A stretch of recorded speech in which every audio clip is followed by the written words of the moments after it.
Welcome to Enlightened Education. We are doing simple interest class 10. Today we will start from question number 13. In previous video we have completed up to 12 number sums. Question number 13.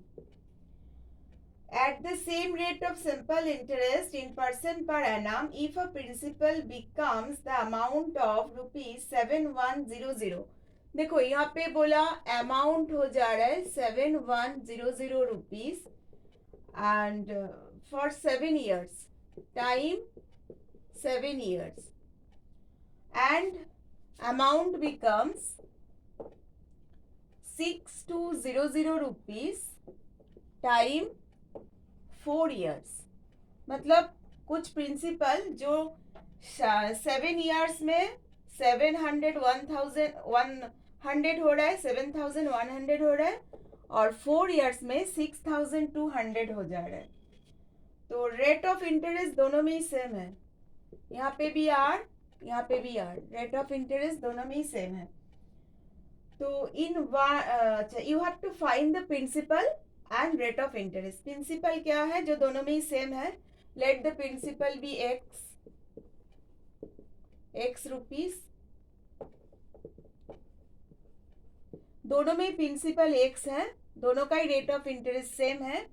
7 years में 7 years में जो principal x 7 years में 7,100 हो रहा है और 4 years में 6,200 हो रहा है.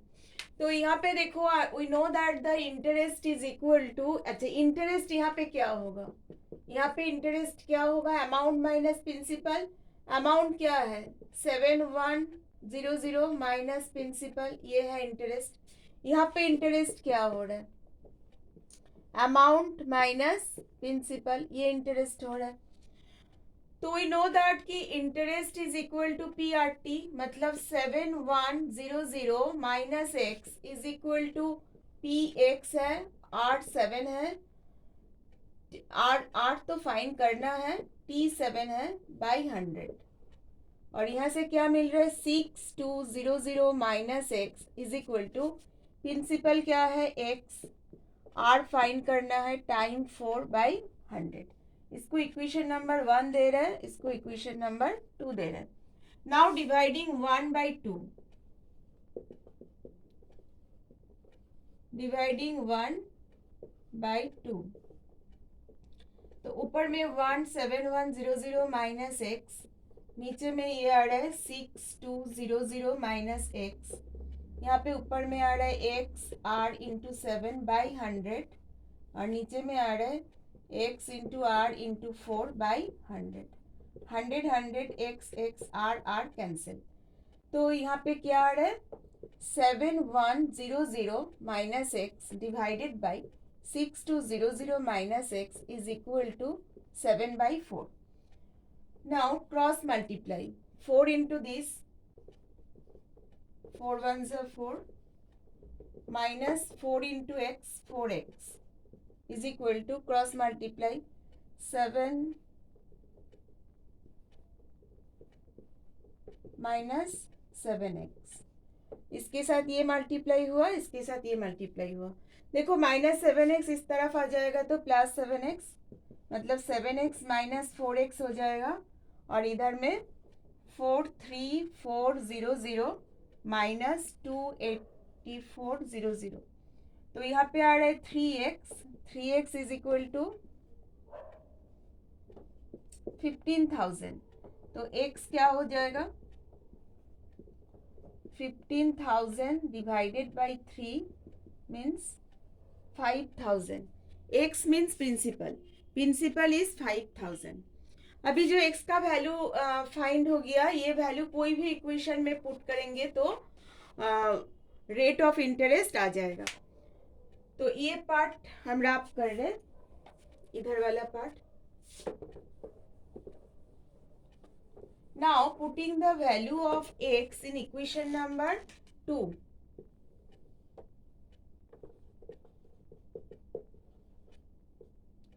Putting the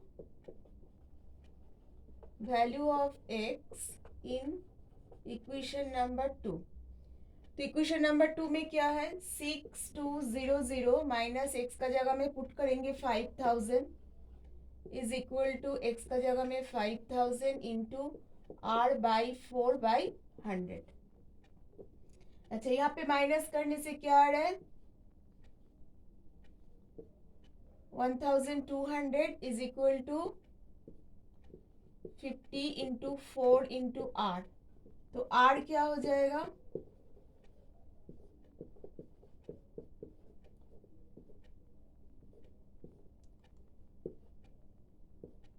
6। आर आया 6, means the principal is 5000 and rate of interest is 6. This sum is completed. Now question number 14.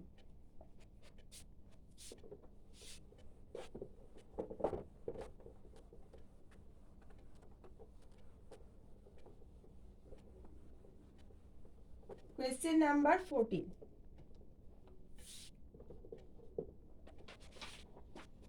Question number 14 में बोला कि Amal Roy deposited ₹2000 in bank and Pashupati Ghosh deposited ₹2000 in post office. अच्छा, यहाँ पे बैंक और पोस्ट ऑफिस है, तो यहाँ पे अमल बाबू जो डिपोजिट कर रहे हैं वो है ₹2000 और यहाँ पे पशुपति घोष डिपोजिट कर रहे हैं ₹2000। आफ्टर 3 years, दोनों में टाइम 3 years है। After 3 years they get the return amount of 2360। मतलब यहाँ पे जो अमाउंट है वो है 2360 और यहाँ का अमाउंट है 2480। तो let us right bye calculating the ratio of the rate of interest. दोनों का रेट ऑफ, बैंक का रेट ऑफ इंटरेस्ट और पोस्ट ऑफिस का रेट ऑफ इंटरेस्ट का रेशियो निकालना है। अच्छा, यहाँ पे अमाउंट और प्रिंसिपल बोला तो इंटरेस्ट क्या हो जाएगा, amount minus principal,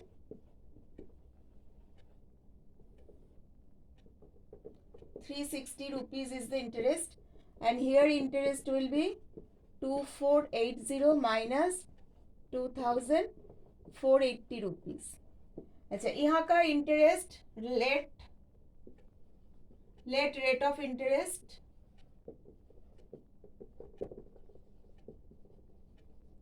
is equal to R1 rate of interest is equal to R2।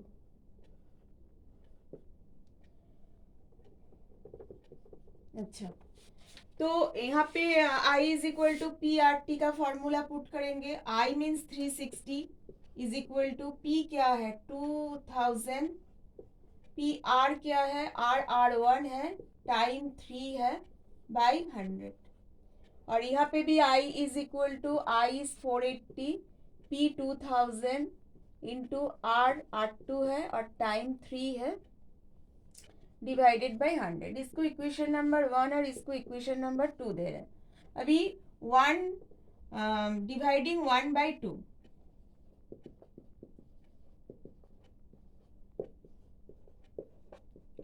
One equation को अगर हम लोग 2 से डिवाइड करेंगे तो क्या मिलेगा, देखो यहाँ पे 360 है और यहाँ पे क्या है 480 है,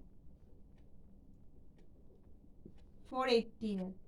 और अच्छा, यहाँ पे 2000, अच्छा यहाँ पे 100, 20 कैंसिल कर दे रहे, तो क्या आ रहा है 20 इंटू R1 इंटू 3 और यहाँ पे भी 20 कैंसिल हो जाएगा, तो आ रहा है 20 इंटू R2 इंटू 3, 20 20 3 3 कैंसिल, तो R1 बाई R2 क्या आ रहा है, यहाँ पे 0 कैंसिल, 12 का टेबल में ये 3 ये 4 आ रहा है, तो R1 बाई R2 आ रहा है 3/4। Means the ratio R1 is to R2 हो गया 3:4। The ratio of the rate of interest of bank and post office is 3:4. This is the answer. Now question number 15.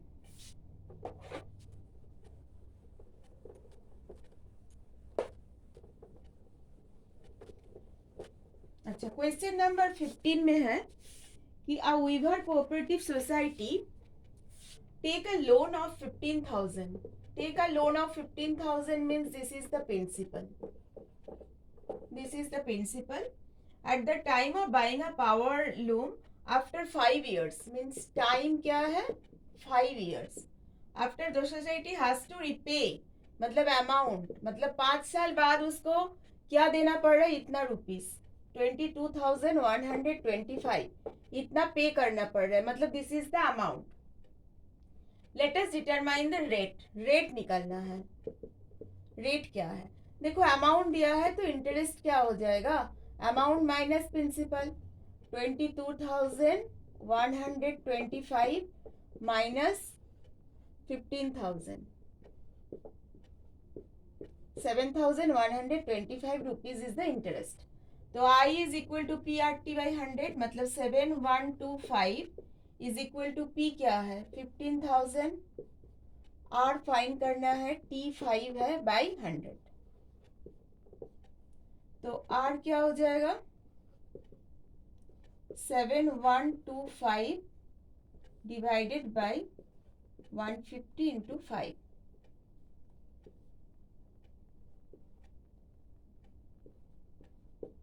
अच्छा ये 5 से 30 आएगा यहाँ पे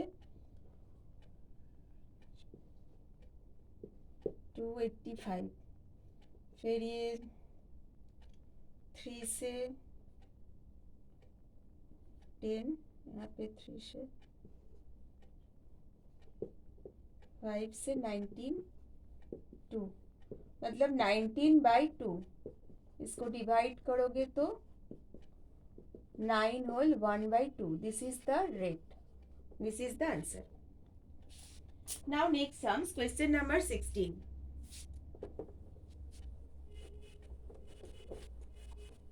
Question number 16 में बोला कि असलम चाचा got 1 lakh when he retired from his service. He deposited some of the money in the bank and rest in the post office. तो बैंक में कुछ पैसा रखा और पोस्ट ऑफिस में कुछ पैसे रखे. तो लेट ही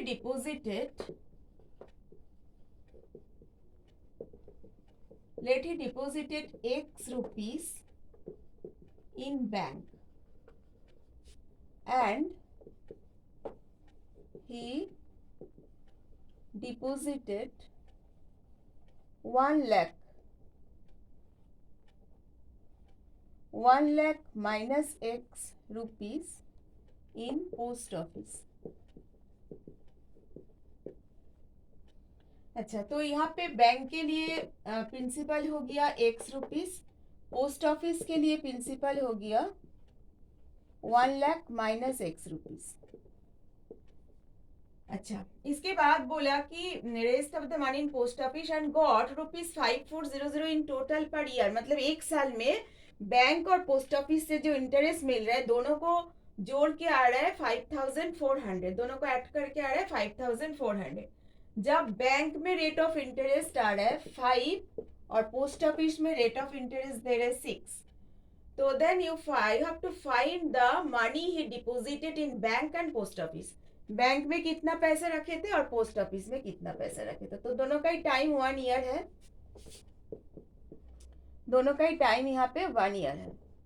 देखो तो अब इसका इंटरेस्ट और उसका इंटरेस्ट दोनों को अलग से निकालेंगे. निकाल के दोनों को प्लस करेंगे. तो यहाँ पे I1 इज इक्वल टू क्या होगा PX R क्या है 5 इंटू 1 टाइम बाई 100 और यहाँ पे इंटरेस्ट I2 क्या होगा 1 lakh minus X P R क्या है 6 इंटू 1 बाई 100. ये दोनों को जोड़ के आ रहा है 5,400. तो according to problem I1 plus I2 is equal to 5,400 rupees. 5,400 मिल रहा है दोनों से. तो I1 मतलब this means 5x by 100. R2 क्या है 1 lakh minus X into 6/100. This is equal to 5400। तो दोनों में ही एलसीएम तो 100 आएगा। 5x प्लस 1 लाख माइनस 6 से मल्टीप्लाई हो रहा है तो 6 lakh, 6 lakh minus 6x is equal to 5400। अच्छा यहाँ पे देखो 5x माइनस 6x क्या आ रहा है, minus X, minus X plus 6 lakh is equal to 5400 और यहाँ का 2 जीरो जाके मल्टीप्लाई हो गया, ये 100 जाके क्रॉस मल्टीप्लाई हो गया, तो क्या आ रहा है minus X equal to, then minus X equal to क्या आ रहा है 54 माइनस 6 लाख। तो दोनों में ही माइनस माइनस कैंसिल हो जाएगा, यहाँ पे आ रहा है 60,000। तो अगर माइनस माइनस कैंसिल हो जाएगा, मतलब बैंक में रखा 60,000 तो पोस्ट ऑफिस में कितना रखा, तो पोस्ट ऑफिस में रखे थे, देयरफॉर पोस्ट ऑफिस में कितना पैसा रखा था, पोस्ट ऑफिस में रखे थे 1 lakh minus 60,000 is equal to 40,000। मतलब बैंक में रखा था 60,000, पोस्ट ऑफिस में 40,000। Next day we will start from question number 17। Bye bye everyone.